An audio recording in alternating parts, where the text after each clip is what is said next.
We are live. Ding dong.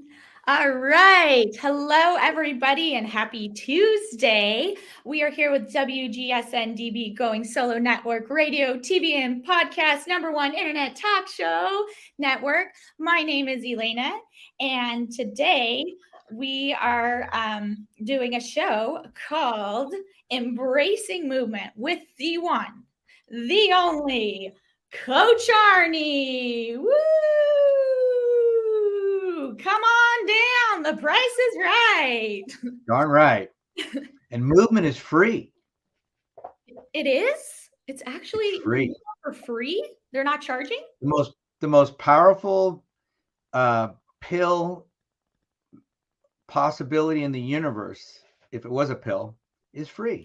It's just move. It's I that love simple. it. How's that? Can you share with everybody kind of who you are and kind of what you Man, do?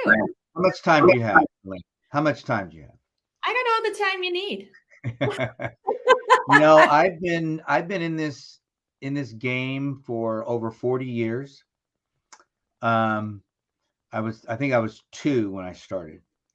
So over 40 years, I've been studying movement, coaching young men, competing in athletics. I still compete to this day.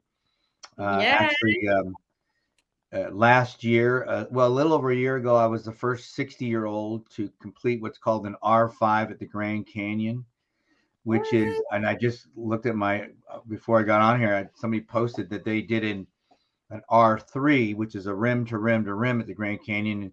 And technically, it's not supposed to be allowed right now because there's been some heavy snow and ice there. And so and it was a young lady. And so all I had time to post was share details because we all want to know and how she did it. And if she did do it, and it was kind of interesting. But so between 40 some years ago to today, I'm still moving. I'm still working with people on how to move better, how to break bad patterns, and how to create new patterns, which we can do our whole lives we can learn to do anyways until they are throwing dirt on top of us at the end. Okay, and if you're not doing that, if you're not open to doing that, Elena, and I know that you work with some older folks as well. If you're not open to doing that, you're gonna have a tough time. And Yeah. that goes for not just people my age, older than me, your age, younger than you. They're just going to have a tough time. And because people that are in pain, people Mhm. that are experiencing difficulty in life through could be movement, could be other things as well, mental and emotional things, spiritual things, and physical things, just struggle. And a lot of that can be overcome Mhm. with the willingness, and that's the thing. What are you willing to do? The willingness. Oh, the willingness. I was just checking a note. The Okay. willingness to change. Are we willing to change? And so I help people that made a decision to change. And so I help them with movement patterns because one more thing before, like I said, I want to know how much time you had. I did neuro rehab for about 30 years, and I Wow. still have some clients that have, and I started off with dementia, Alzheimer's, Parkinson's. Um, did much of that for quite a number of years. And then I got into traumatic brain injuries, Mhm. um, all different levels, all the way up to what I call level 4 with behavior, which is the hardest ones to work with. Yeah. Spinal cord injuries, quadriplegia, paraplegia, all different kinds of paralysis, anything you can imagine, autism, anything neurological. I was able to, and anything I was able to do. It never scared me. I had therapists, physical therapists, and others that things would come into the office and they'd look at me with that deer in the headlight look. It's like, oh my God, what are we supposed to do? I already had seen stuff like that or worse, so it didn't bother me. So that was the kind of the world I lived for a long time, Elena. So getting into the pain world doesn't bother me at all. So what kind of, I like to kind of brief on a couple of things. I really liked how what you were saying is that you have to be open and that you truly can't just be like, I want help and not wanting to receive it. So I think the first initial step for me with my clients and my people and who I work with is they have to show up and not show up for anybody else but themselves. And I really like, you have to be open to it.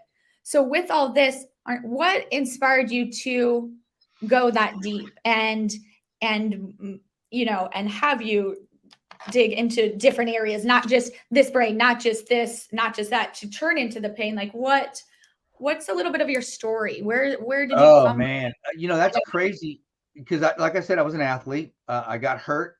I had a serious knee injury when I was in high school, my senior year. I was the captain of the football team, the big star. Woo-hoo. And looking to go to college and play football and baseball and all those things. And all those things were just shattered because of a very serious knee injury. And back in the 70s, the rehabilitation of a knee injury was not what it is today at all. And so I had a great doctor, saved my knee, but I wasn't able to compete for a couple of years because I had a limited range of motion and all the things. But I was always interested in, at first I wanted to go into medicine, and then I was, you know, I've always wanted to coach. And I had the opportunity to be a fireman, a physical therapist, or a teacher. They all paid about the same back then, back in the late 70s. They all paid about the same. Physical therapy, it was kind of a new thing. A fireman, all my friends and people that I really respect a lot were firemen. You know, and I came from a pretty middle class, low middle class family that, you know, I wouldn't know what a lot of money was anyways back then. And it wasn't about that. It was about but I want to coach. With teaching was the only thing that allowed me to coach, because back in the late 70s, if you weren't a teacher at the campus, you weren't going to be a coach. They didn't bring in private coaches and all these things that they do today. It just wasn't available. So I became a teacher, and that's kind of where it started. And then probably 7 years later, I got so frustrated with the whole teaching thing and the coaching thing. There were no opportunities. And one day I was driving on a bus coaching a freshman team. I'd never coached freshmen in my life. And I taught them, but I never I was a varsity coach. Wow. From my second year on. And I was driving home. I was looking out the window. I'm going, you're going backwards, man. You're not making any progress. And, you know, you just got married. You got kids. This is not looking good. And so I said, I'm going to school. And I went to, I signed up the next day with the hardest class possible at ASU. And ASU at the time had one of the, what school ASU, did you? Arizona State University. Oh, you're a U of A. We just beat you though. Hey, Wildcats! I want to give a shout out. Did you know? Did you check the scores? I asked my I agree, Arnie. I'll give you that. I will get that. Was I talked to my Wildcat buddy yesterday. He goes, yeah, but that's going to be good for them. They needed that. I go, whatever. We did. You know, you're talking about that. I think coaching and doing and showing up. Sometimes I think we get a little cocky and we think we already have it. So to be a little bit more humble, I feel like U of A could have been. You will be in the tournament and we won't. That's all good. Exactly. Believe me, I'm not a rabid Devil fan at all. So, but I have to poke a little bit. Yes, right. Of course, there's fun little bands. I jumped into the hardest course possible at the time. And I didn't know what I was doing. I had no idea how to use a computer. I had no idea how to do anything. Right. And I remember my instructor came up to me, because you better figure this out fast or you're not going to make it. And here I was married. It was like, man, whoa. And probably not even a year later, Elana, a guy, I just reached out to him the other night, last weekend. He works for Life Stairmaster back in the day. I think he still works for them. He was a doctor.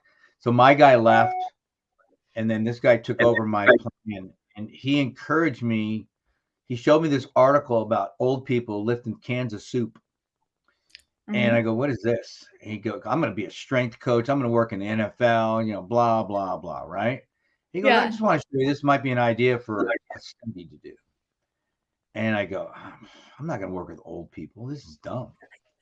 And seriously. And so I literally prayed about it. He goes, just think about it. And I prayed about it. And I thought, why not? So I became one of the renowned researchers in that field with older people because it was brand new. No one So was what made doing you like change of that, like to have that stigma? Because it's funny, because growing up, I was called grandma. Like I feel like I'm an old soul with a young heart, and Not I've always. really. That wasn't me. I was coaching kids. I was coaching young people. That's all I did. I was coaching athletes. What made you have I that don't change know. of heart to see, like, I have I'm no gonna. idea. It was a God. It was totally a God thing. I have no idea.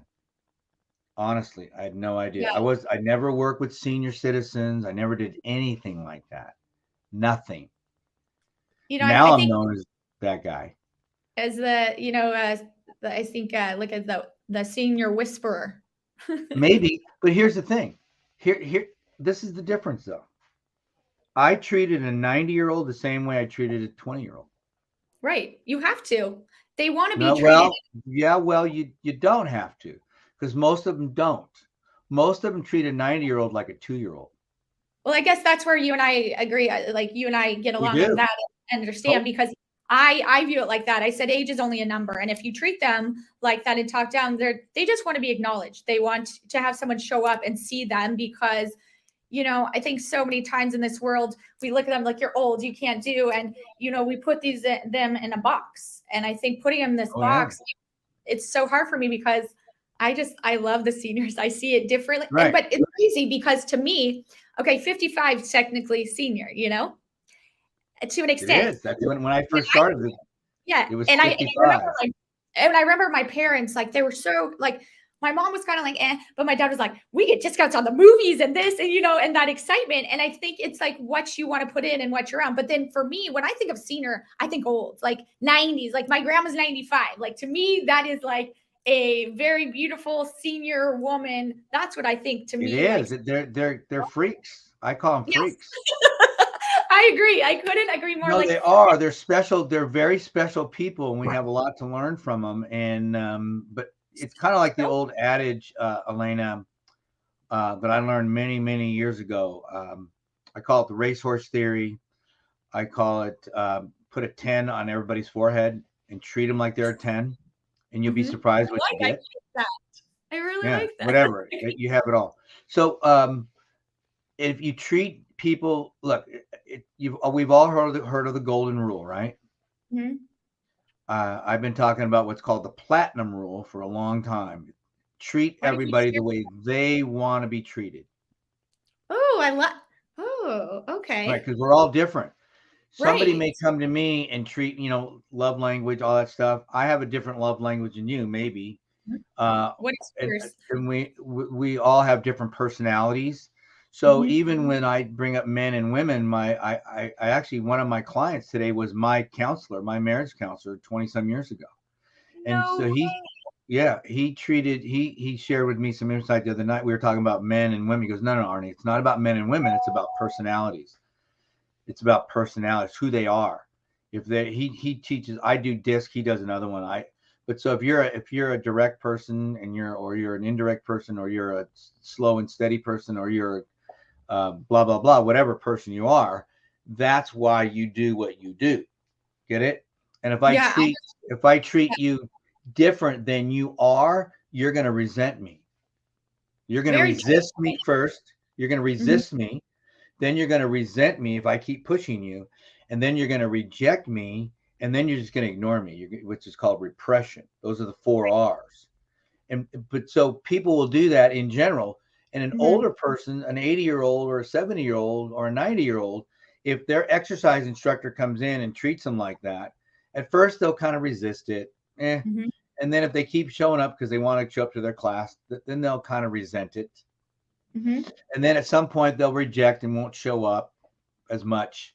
And at some point you won't ever see them again. Yeah. I Which really is like that. sad because that's why 90% of the people in line, forgive me for cutting you off, There you go. 90% of the people do not show up to exercise classes. Mhm. I really like that you say that too. And I think that's where we agree on a lot of things too, is in my class, and I've learned too, kind of a few other things. I have some learning disabilities, and I think it's all how you show up and teach. So many times they think I wasn't doing something or she doesn't get it. But I was like, no, you didn't teach how I understand. You didn't show up the way, if you say 2 + 2 and throw that at my face, it's going to be different. If you show me 2 minutes, this plus this equals this, and I see this, aha, I got it. So what I like, exactly, it's not treat people how you want to be treated. I love it. Treat how they want to be treated, because Exactly. you're so right. And that's why I think I do so well with my seniors is I cater towards them. I give modifications. I say to show up, even for instance, today I did a pop-up chair yoga, and I said, you do you and what is good for you. Because up here, may I interrupt? What is a pop-up chair yoga?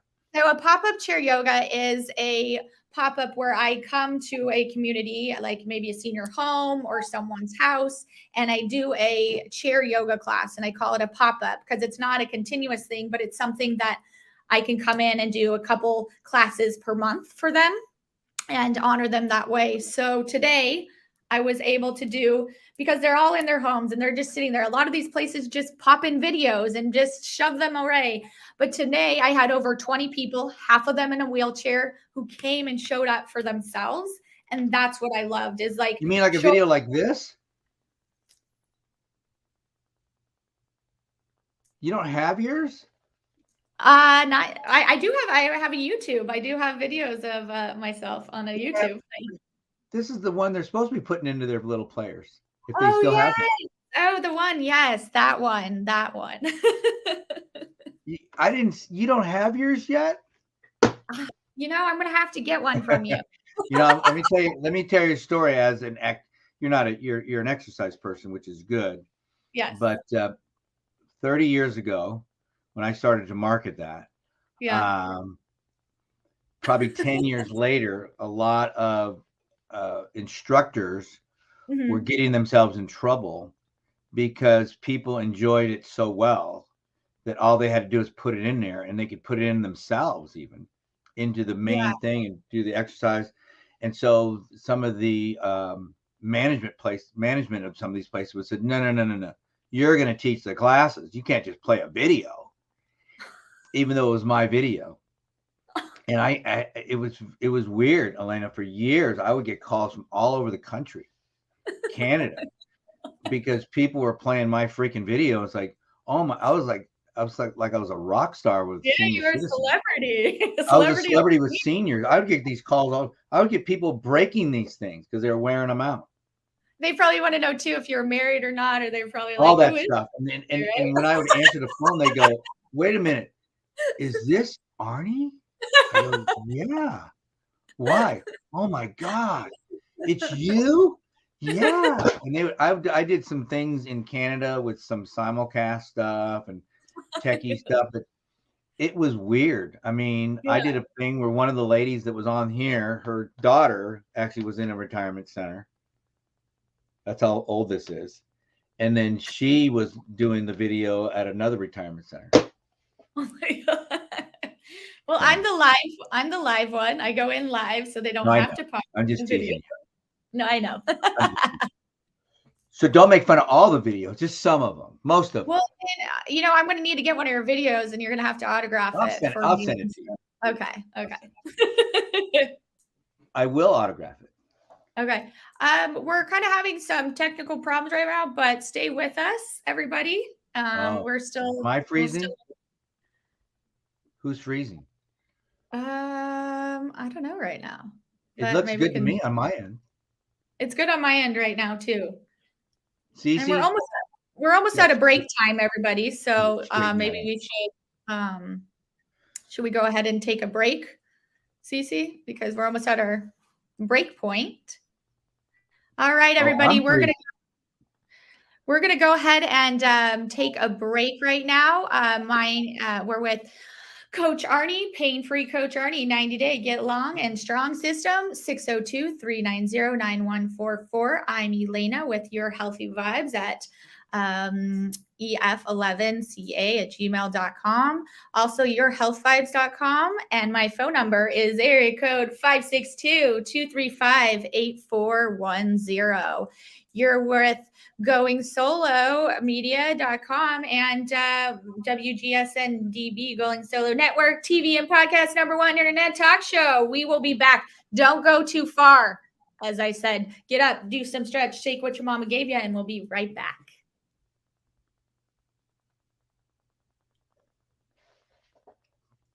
Hi. Cool.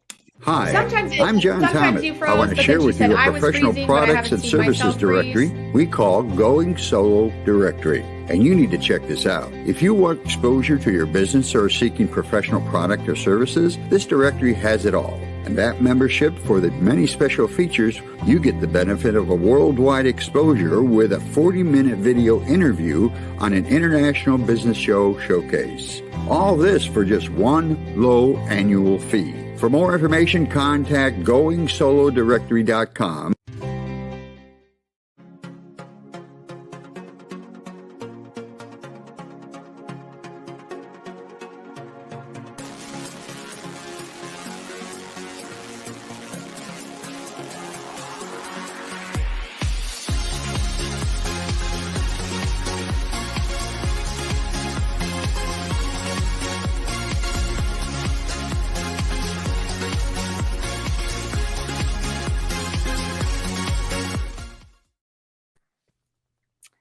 Well, hello, everybody. We're back with WGSN-DB Going Solo Network Radio, TV and podcast, #1 internet talk network.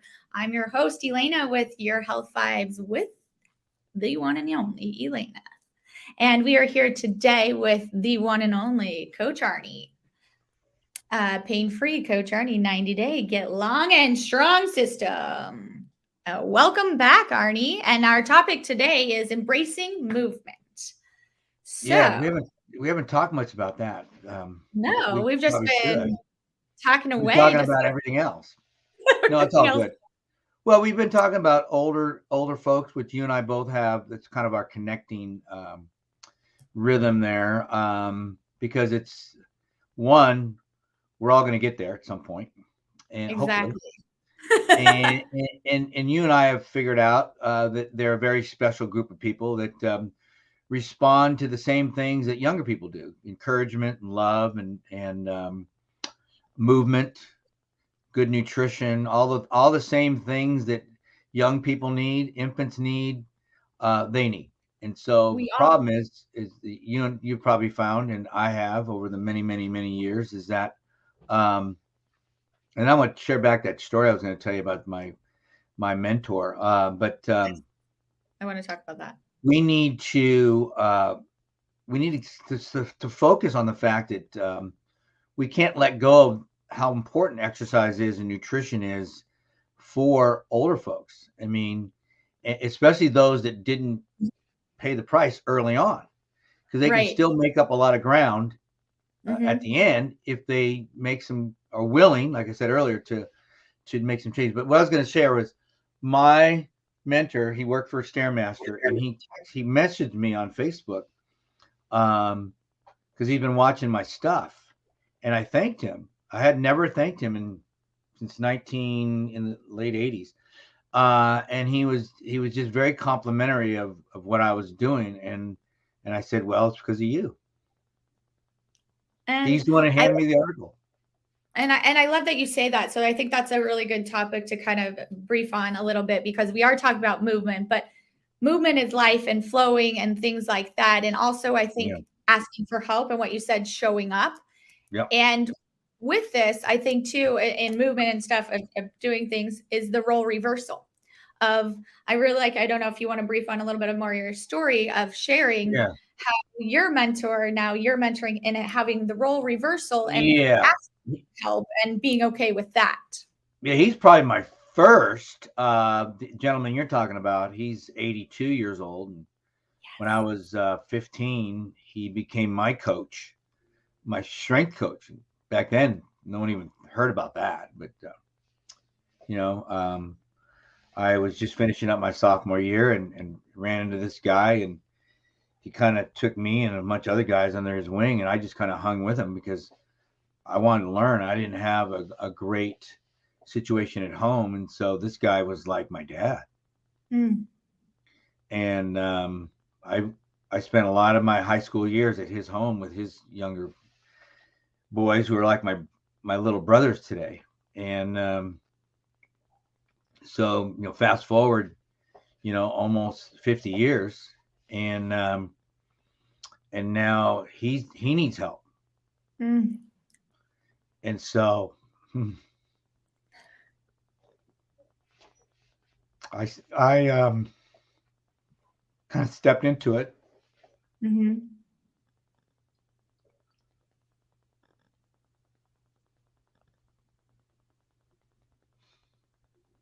I kind of stepped into it a couple of years ago and said, hey, look,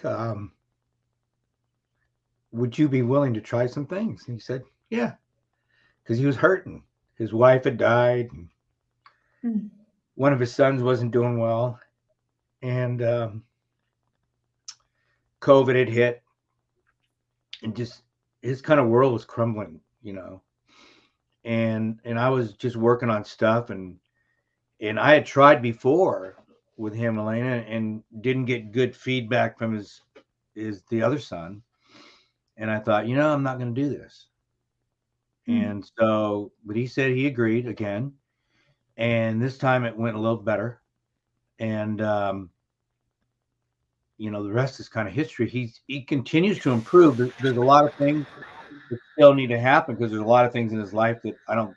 Actually, before this show, I called because he didn't show up today. He never misses. Okay. Yeah. And it went to his answering machine, which I thought was, okay, that's a little weird. So I'll check with him later, but I haven't heard anything from his son. So I'm assuming it's okay. Right. We don't know, right? Isn't that what you and I deal with all the time? Yeah, I mean, it really is because if somebody doesn't show up to one of your classes, what's the first thing you think about? It causes like a heart attack. Not that, and I'm sorry not to say it like that. Well, you think about it. It worries me because I think here it is. You and I have that compassion. It's more than compassion. It's that empathy. And we show up, and they're not only someone coming to us. They're not this. And you're not just a member. You are a person in your life. And like, that gets emotional for me too, because it's like, they didn't show up. And it's like, oh, your first thought, like, are they okay? Did they pass away? Like, what's wrong? And you just want so much for them. And I think that's where you and I get along so well, is that it's more than the money. It's more than showing up at that. It's being there and showing like you believe in them. And because so many times when they get older, they get put in a house. Well, because their own families don't do that. Yeah, that's what I'm saying. Like the son, or like what's the resistance of how many times I get in tiffs with these family members because I'm like, they're your parents showing up and they're so selfish. Well, they can't work out because I want them to take care of my child, or I want them to do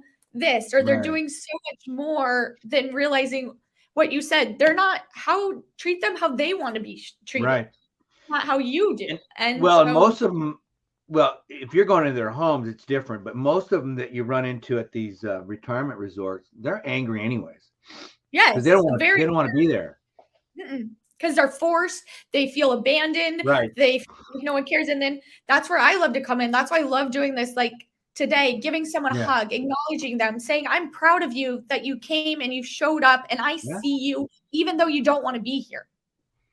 But the scary part, and I did this for so long, and so God bless you for what you're doing, where I had, 80% of my business was with these folks and driving all over the valley here before freeways were around, and knowing that I actually, and I'm gonna get a little morbid here, but I actually stopped going to funerals unless I kind of made a rule that unless I was going to say something, in which meant I feel you on that. I've been to so many throughout if the person made enough of an impact on me, I would show up, and I would just stand up and say something, or I'd go to the podium or something, because they made an impact on my life because, I used to do a lot of talks, and that's what I was doing for a while when I closed my last clinic. But it's kind of again, I guess I've earned the right to joke about it, but why does an 85-year-old man die alone in Sun City, Arizona? I know where that is. Why? Because they do. A lot of them do, but you know why? Because they didn't do anything. They didn't do anything. Sure, I agree. They didn't impact anybody. Yeah. And I feel you. And I think it's hard because I feel like I was put on this earth like you were. This is my contract that I asked for. I work with cancer patients as well and seniors, two of the hardest populations because, during the pandemic, I've lost so many people. But it's exactly like showing up like and giving that memory or like reaching out to someone to say like, hey, they're like, oh, I know you. They talked about you. They told me that you helped them get out of their chair. They told me that you helped them get out of their depression. It's just taking that one person to say, I see you. I show up for you. Encouragement is powerful. Well, it's kind of like that movie. Did you ever see that movie? I can't remember the name of it. What's her name? Oh gosh. She's a daughter of oh my goodness, I can't believe I can't come up with it. Either way, she was she's in her 70s now, but she played kind of a grumpy old lady. She's beautiful. She's beautiful, but it'll come to me. And something was happening in her life, but she didn't have a purpose. She didn't have a reason for being there, and she had lots of money. And I forgot what created this thing, but she basically had to go out and start impacting people and making an impact in her community. And she didn't know how to do it. She didn't know how to be nice to people. She didn't know how to reach out. And, where you and I are the same here is, honestly, Elana, most people aren't going to do what you and I do. Because if somebody is grumpy and nasty, because that's just who they are. Yeah. Most people are going to walk away from that. Right. And where you and I might try to figure out a way to kind of crack through that. I think it's putting yourself in the shoes because I look at it. Here it is, not to fully relate. I've been in 3 major car accidents. So I can't do everything. When someone looks at me, I'm going to be 42. They're like, oh, she can do it, this and that. Here it is. A lot of times the seniors are grumpy because mentally they're still with it. They know they can do it. However, their bodies aren't where their mental capacity is. So they can't reach that way for me. So that's why I give these modifications. That's why I do this. And that's why people, I think, really like me because I see the other side. I'm not going to just come in and be like, everybody's going to do it because I can do it this way. Of what you said, it's how you have for everyone else. Empathy. I call it when I was doing a lot of brain injury work. And this is before my own son got hurt. So he's actually doing stuff with me. But I learned something, and it's empathy, obviously, but I learned something called hand in glove. Because most people that have a traumatic brain injury, they don't cognitively, they may be all there, but they can't communicate it to you because of what they call aphasia. They can't speak it or whatever. But they might be able to hear you, but they just don't know how to respond. Articulate what. So most people are just going to ignore them. So what happens in therapy a lot of times, the therapist may get in front of them and wave their finger. Okay, you're going to do this, then you're going to do this, then you're going to do this, and it doesn't work. And so because they get frustrated or the speech pattern is too fast for them for their response back, and it just creates a cascading of bad things. Until they finally just shut it down. So what I learned how to do is as you're doing with your seniors, Elana, is come up behind them, kind of crawl inside their body. Okay. Look out into the world through their eyes. See the world that they see, not because you're going to agree with it. Right, exactly. I like that you say that. But you're gonna understand it because we all want to be understood. 100% and encouraged, and then encouraged. Because if we can see what they're seeing, now we can help them and guide them in a place that will help them to be better. Right. And I like to say that God. Yeah. Because I'm a guide. That's what I kind of do. I said, I'm not an expert. Not like a guide. And I love that you use that word, is guiding them to what is right for them and their path and their journey and what is good for them. Because exactly what you may be able to do and I'm telling you to do, I can't, and vice versa. So I think exactly just showing up, guiding them what is right. And, speaking of like movement, because there's all types of movement, for movement from this is a movement to walking to your car is a movement to cleaning your house to putting on a song. So what are some of like your favorite movements of like, people just feel so stuck or I am at a loss and I can't do where is movement coming in that you can give some special movements or advice on? Well, yeah, that's a good one. Because especially right now, what I'm doing with pain, because even really good movements that you and I might think are great movements, somebody that's dealing with knee pain or back pain or hip pain, foot pain, it may not be right for them. Right. So really it's all comes down to what they can do. The first one that comes to my head is getting out of a chair. But a lot of seniors, a lot of people in general that have knee pain, guess what? They can't get out of a chair. Nope. So you have to help them. And even walking. The foundation of my program is, Elana, is walking backwards. Why? I love that. Can you tell more about that? Because people that walk forward in pain, 99.99% of the time can walk backwards without pain. And it gives them encouragement that they can move in a pattern that doesn't hurt. And it's do something uncomfortable.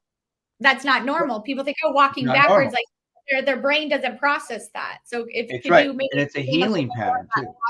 Yeah. But it's actually working the brain too. It's actually a mental stimulant for the brain because it's like doing things with your left hand if you're right-handed. It stimulates the brain to grow. And so walking back, doing things in reverse, walking upstairs backwards, doing things in reverse will help them to start the healing process. And now the problem is that most places, especially therapy places or exercise, aren't going to do these kinds of things because it's not normal. Some might consider it dangerous. That's fine. But there's things we can do. I have people and you may have seen some of my videos. We have an old treadmill that somebody brought. Actually, I think it's the guy, my coach's, and I couldn't figure out I knew what I wanted to do with it if I could get it running. But now we do what's called dead milling on it. So I have people, but because it's set at an angle because it's broken. Gotcha.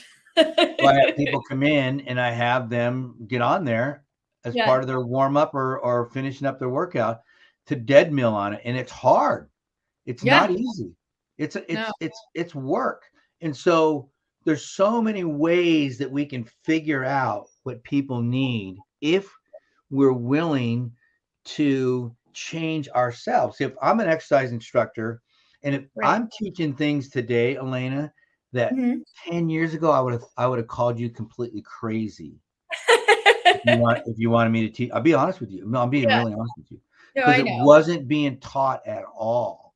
Why don't you think it was being taught? Or like, I mean, I know the research and things like that, but why do you think there was such a big difference? No, I don't know.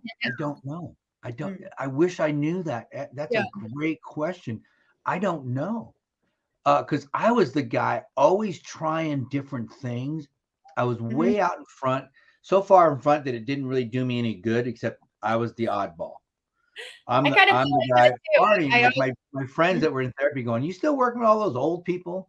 My grandma would even say it. My grandma would say, why are you still working with all those old ladies? And I just love it. Like there's something about it. I just feel.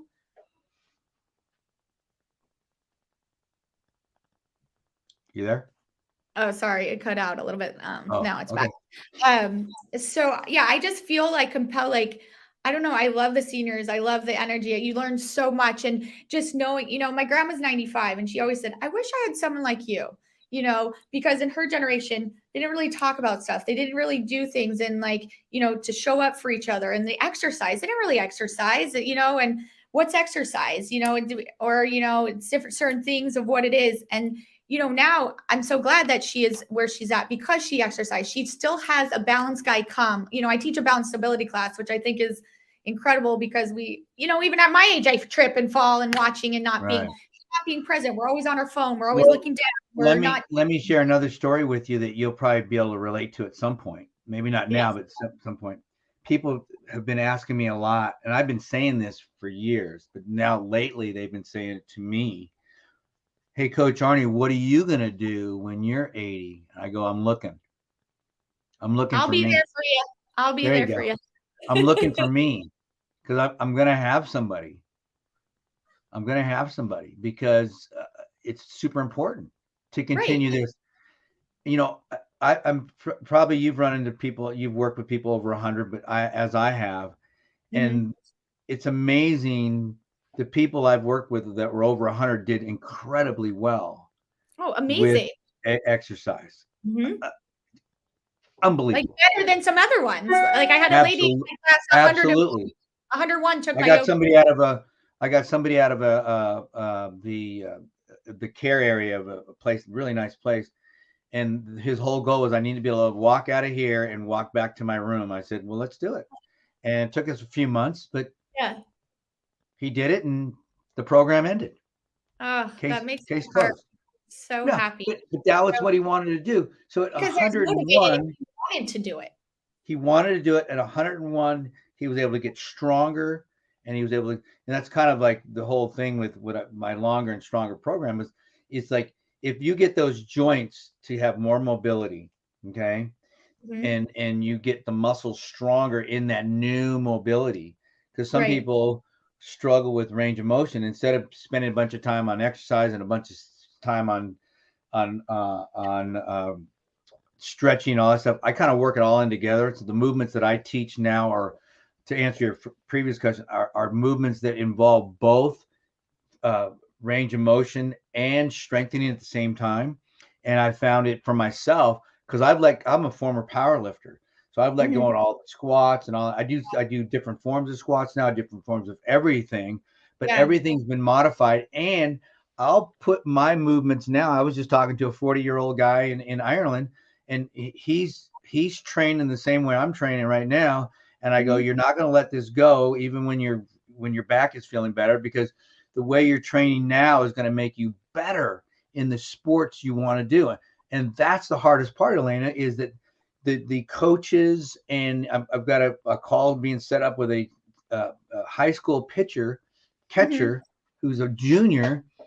And because I needed his parents to buy in to what I was going to do, because it wasn't going to work, because he was still doing the standard bodybuilding exercises, which are fine and dandy, but not right. Because he got it off the internet. But if he was going to do my program, he was going to have to buy in. So he was referred to by my brother. He's my brother's nephew, by the way. Yeah. And so I talked to my brother. I said, look, I'm not going to do this unless there's buy-in, because I'm not doing Band-Aid therapy. I'm not somebody come to me, fix my shoulder, and then go back to what you were doing before. No, we're not doing that, because then I get blamed for it. I used to work with professional golfers a lot, even though I got them better. I never touched their swing, by the way. And then I was the guy that would get blamed. Let me know if you have to cut off. And I was the guy that would get blamed if my golfer wasn't playing well, even though I knew what they were doing in their private life, which was hurting their golf game, and in their physical life, they were doing really good because they were pain-free, because they would always hire me for wrist pain or elbow pain or shoulder or that's where I learned a lot about backwards walking for hamstring injuries and ACL injuries, which are very common with golfers because of the rotation on the knee. But it was the personal stuff that was getting in trouble. But they're going to blame the strength guy because the strength guy is new. They don't want to take it. New. We don't understand the strength stuff. Get rid of that. So either way, if there is that buy-in, like what you're getting with your seniors, I already know. I don't care where I go in the world. If anybody buys into the right kind of strength training, the right kind of nutrition, I already know they're going to get better. Done deal. Okay. And you add on top of that some mental work, some spiritual work, and you've got yourself dynamite, ready to go. But the problem is we're not doing that. We're not doing it consistently. So when you're showing up and you see people showing up consistently, the handful, the 10% that show up to your programs consistently will get better, 100% guaranteed. The other ones, it's a crapshoot. They might get better, they might not. That's the sad part is that how do we, this is my question to you, because this blows your business up. You figure out a way, and I already know how to do it. You figure out a way to increase your 10% to 20% or 25%, and your business blows up, because that's the key. How do you get to those that 15% to get to 25%, just 25% of the people in their 70s and 80s and 90s that want to participate again? Your business goes out of control.